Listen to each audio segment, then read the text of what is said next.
Bright Tuty. Every student matters.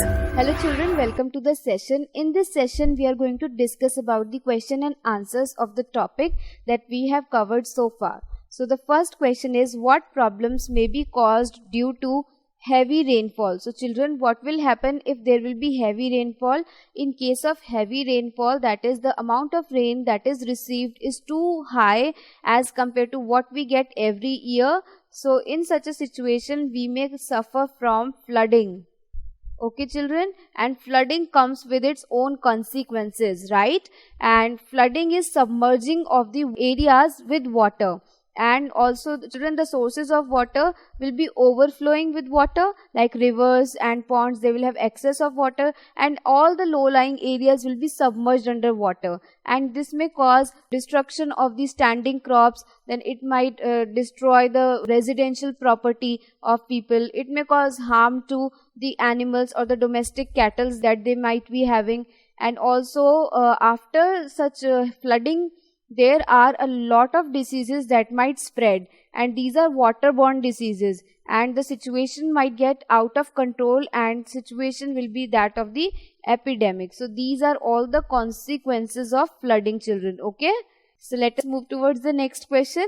So the next question is, how will the excess of rainfall affect the domestic animals living in the area?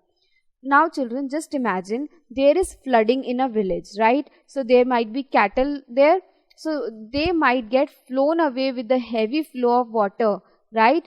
This is one reason. Second, the second consequence on the cattle may be they might be stranded on a piece of land where there is no food, and they may end up dying of starvation. This might be the second consequence. So children, the domestic animals also suffer terribly in a pandemic, in an epidemic situation like flooding. Okay children, so heavy rainfall may cause flooding, and it may cause harmful effect on the domestic animals that might be living in that area, and they also suffer from a lot of diseases after the flooding. Okay children, so let's move towards the next question.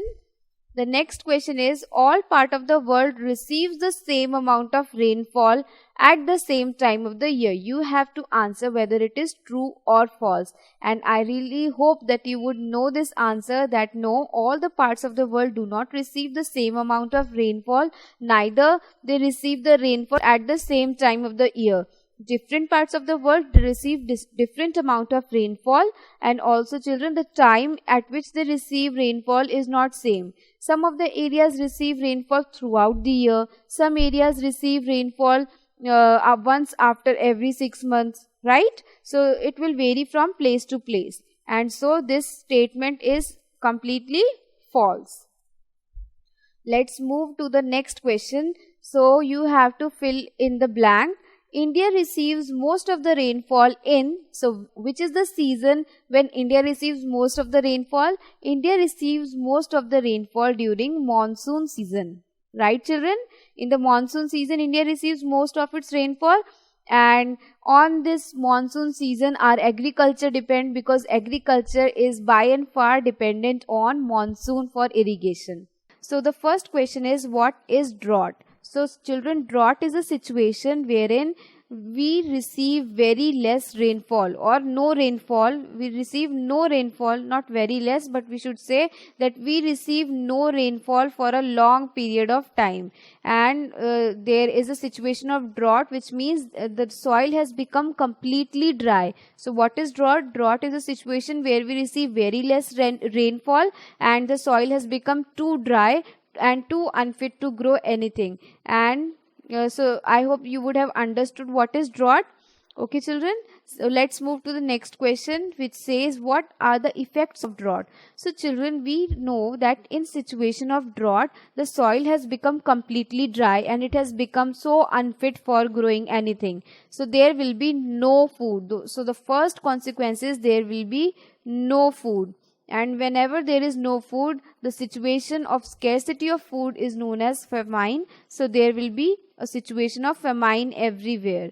Okay, then we have, since there will be no food, there will be no agriculture, so people will lose their livelihood, and it will cause a situation of no money and poverty. So children, now you can relate how important this rainfall is for us. If we receive very less rainfall, we may end up in a situation like famine and poverty. Okay children, so let's move to the next question. So children, can evaporation and transpiration still occur if it has stopped raining for 1 year? So children, imagine a situation where there was no rainfall for more than a year or almost an year. So evaporation and transpiration can still occur. Yes children, evaporation and transpiration will always be occurring. Why? Because sunlight is there, so all the water or all the humidity, all the moisture that is there in the soil will be evaporated, right? Because of so much heat, the temperature of earth will rise too much, okay? Because the balance of water, the water cycle has been disturbed. So water is only going from earth to the atmosphere and not returning in the form of rainfall. So children, the answer to this question is yes, evaporation and transpiration would still be occurring even if it stops raining. Till the time there will be a situation of drought and there will be no more water to be evaporated, right children? So these were all the question and answers from this session, and I really hope that you would have understood this concept really well. So let's move to the next question. 3/4 of the surface of the earth is covered with water. How is there a shortage of water and how? So children, even when a large portion of our earth is covered with water, do we still face scarcity of water? And yes children, there is shortage of water. So second part answer is yes. But how?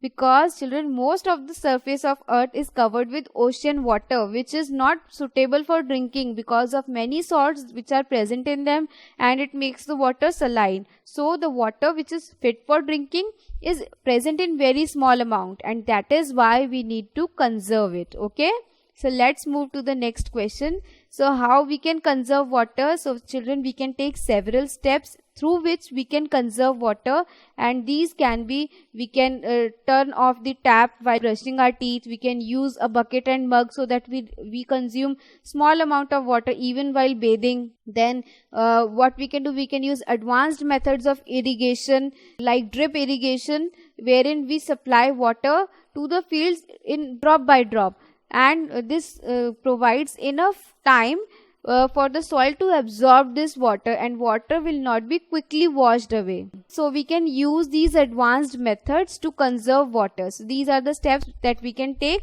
So I really hope students that you would have understood this concept really well. So let's move to the next question. What is the meaning of rainwater harvesting? So children, rainwater harvesting means catching water where it falls. Okay, this is the simple meaning of rainwater harvesting, where it falls. The idea is to collect the water wherever it is falling and then save it for the later use. Okay children, and sometimes we do not save it for later use, we let it fall into the pits which are underground, and which helps us to replenish the underground water. Okay children, so rainwater harvesting means collecting the water which we get in the form of rainfall, okay, and then saving it for later use. Let's move ahead to the next question.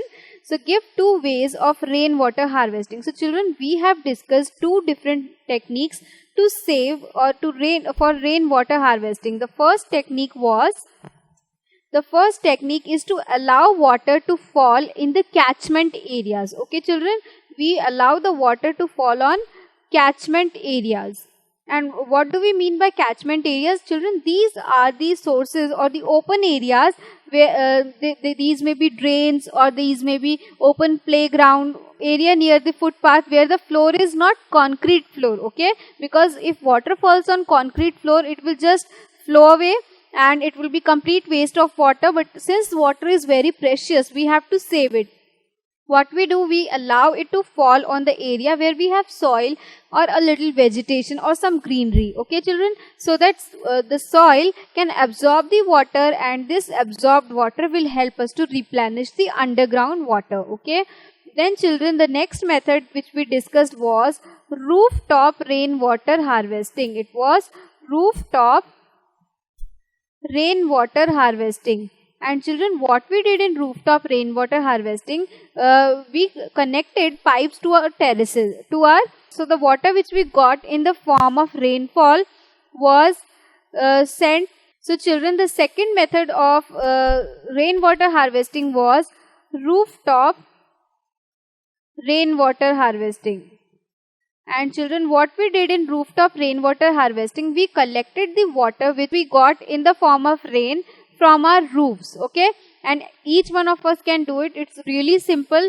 All you have to do is give a connection of pipeline from your terrace. And children, since this water contains a lot of soil or pebbles maybe, okay, so it cannot be used directly for domestic purposes. It should be filtered first. So instead of saving it or storing it in a storage tank, what we do is we connect pipelines which are connected directly to a pit underground. Okay, so the water will reach directly to the soil and slowly it will seep down and it will help us replenish the underground water. Okay children, so this was all about rainwater harvesting, and I really hope children that this topic is clear to you. Thank you so much for your attention.